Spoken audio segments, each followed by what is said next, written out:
जानेंगे उत्तर प्रदेश के नदी प्रवाह तंत्र के बारे में।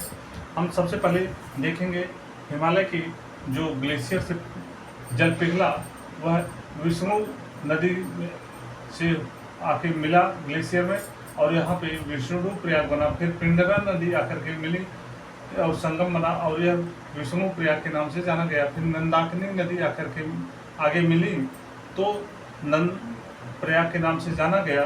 फिर उसके बाद मंदाकिनी नदी आकर मिली तो रुद्र प्रयाग के नाम से जाना गया, और फिर भागीरथी आकर मिली तो देव प्रयाग के नाम से जाना गया। मतलब गंगा जी से पहले 5 प्रयाग जो है यहाँ पे मिले हैं। पहला विष्णु प्रयाग, दूसरा कर्ण प्रयाग, तीसरा नंद प्रयाग, चौथा रुद्र प्रयाग, 5वां भागीरथ मतलब देव प्रयाग। अब यहाँ से 2525 किलोमीटर की दूरी तय करते हुए माँ गंगा उत्तराखंड, उत्तर प्रदेश, बिहार और झारखंड और बंगाल होते हुए बांग्लादेश में प्रवेश करती हैं। अब फिर आगे देखते हैं गंगा नदी की सहायक नदी।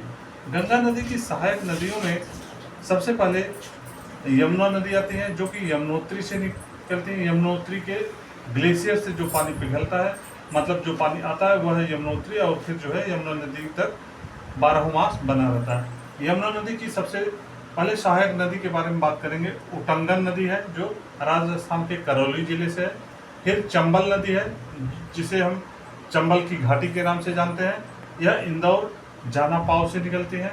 फिर आता है सिंध नदी, यमुना जी में मिलती है तो मालवा के पठार से निकलती हैं और यमुना जी में अपने आप को विलय करती हैं। फिर बेतवा नदी विंध्य पर्वत से निकलती हैं और जो है यमुना नदी में प्रवेश मतलब विलय अपने आप को करते हैं। फिर जबलपुर से केन नदी निकलती हैं और यमुना नदी में अपने आप को विलय करती हैं।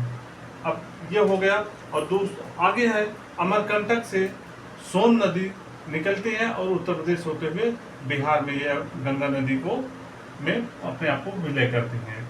फिर आता है इधर रामगंगा नदी। रामगंगा नदी गढ़वाल से निकलती है और यह जो है बिजनौर के पास यहाँ पे जो है रामगंगा नदी अपने आप का को गंगा नदी में विलय कर देती है। फिर आता है जो है यह देवहा नदी।